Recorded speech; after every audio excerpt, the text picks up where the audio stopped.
بسم اللہ الرحمن الرحیم۔ مخلوق کے ہر شر سے حفاظت کا عمل انتہائی مجرب عمل ہے۔ حدیث کا ترجمہ سنیے گا۔ حضرت عبداللہ ابن خبیب رضی اللہ تعالی عنہ سے روایت ہے، فرماتے ہیں کہ ایک رات جب کہ بارش ہو رہی تھی اور سخت اندھیرا تھا، ہم رسول اللہ صلی اللہ علیہ وسلم کو تلاش کرتے ہوئے نکلے، بس ہم نے آپ صلی اللہ علیہ وسلم کو پا لیا۔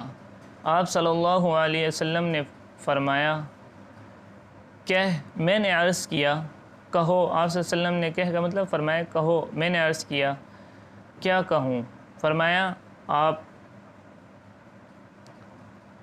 کہ کہو، قل هو اللہ احد، قل اعوذ برب الفلق اور قل اعوذ برب الناس صبح اور شام تین مرتبہ پڑھ لیا کرو، یہ تجھے ہر چیز کے لیے کافی ہو جائے گی۔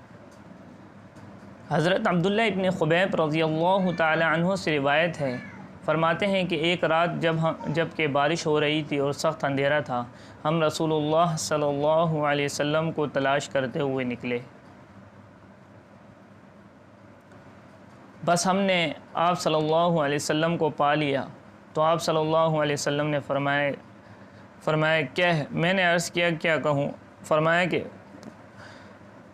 قل هو اللہ احد، قل اعوذ برب الفلق اور قل اعوذ برب الناس صبح اور شام تین مرتبہ پڑھ لیا کر، یہ تجھے ہر چیز کے لیے کافی ہو جائے گی۔ یعنی آپ صلی اللہ علیہ وسلم نے فرمایا کہ آپ جو ہے نا سورۃ اخلاص قل هو اللہ احد اور سورۃ الفلق قل اعوذ برب الفلق، یہ جو سورت ہے، اور سورۃ الناس قل اعوذ برب الناس، یہ صبح اور شام تین مرتبہ صبح پڑھ لیا کریں اور 3 مرتبہ شام کو پڑھ لیا کریں۔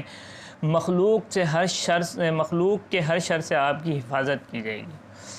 اللہ تعالی ہم سب کو عمل کرنے کی توفیق عطا فرمائے، اور ہمارے اس چینل کو ضرور سبسکرائب کیجیے اور اس ویڈیو کو زیادہ سے زیادہ شیئر کیجیے تاکہ وہ لوگوں کو اس سے فائدہ ہو۔ السلام علیکم۔